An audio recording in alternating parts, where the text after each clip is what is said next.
What was the hardest part of adopting your child? Probably the moment I stood in the hospital bathroom counting ceiling tiles while my 12-year-old daughter told her oncologist she was refusing treatment. Leukemia, same kind that killed her birth mom. I knew about the cancer when I adopted her. What the agency didn't tell me? She'd already been adopted once before. That family bailed the day they got the diagnosis, left her at the hospital, never came back. She was 9. I remember signing the adoption papers 3 years ago. The social worker kept saying, "Are you sure?" and sliding medical files across the desk. Words like progressive, remission unlikely, and palliative options buried in tiny font. I just kept signing. First day home, Mia unpacked a ratty stuffed penguin with one eye. "This is Wobbles," she said. First time I heard her voice. That night, I found her sleeping with her shoes on. She did that for 6 months. We built a routine, weirdly normal. School, doctor's appointments, late night grocery runs where she'd sneak chocolate pudding cups into the cart and stash them in her drawer for emergencies. She never called me mom, just hey, or sometimes dude. Then the cancer came back last month. The doctor said we had options. Mia just shook her head. I watched my real mom die hooked up to machines. I'm not doing that. My heart slammed against my ribs.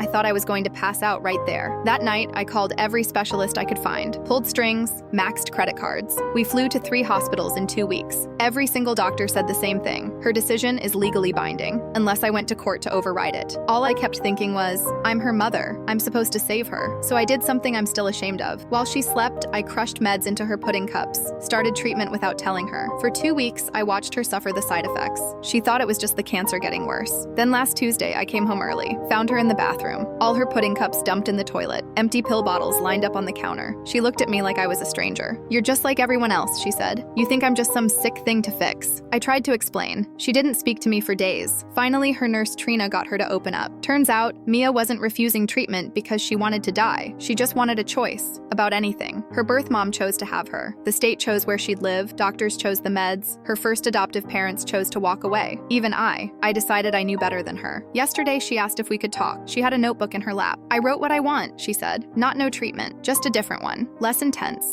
maybe less effective, but with better quality of life." She'd researched it herself. She wants to visit the Grand Canyon, wants to be buried next to her birth mom, not cremated, wants to dye her hair purple before it falls out. She has a movie list, 30 titles long. "Whatever happens, happens," she said. The hardest part of adopting Mia wasn't the diagnosis, wasn't the money, wasn't the fear or grief or watching her get sicker. It was last week, in that hospital room, when she looked me straight in the eye and said, "Everyone just wants to keep me alive. Nobody's ever asked me how I want to live. Now I count ceiling tiles at night while she sleeps, wondering if I'm brave enough to let my daughter teach me what it really means to love someone, even when you can't save them."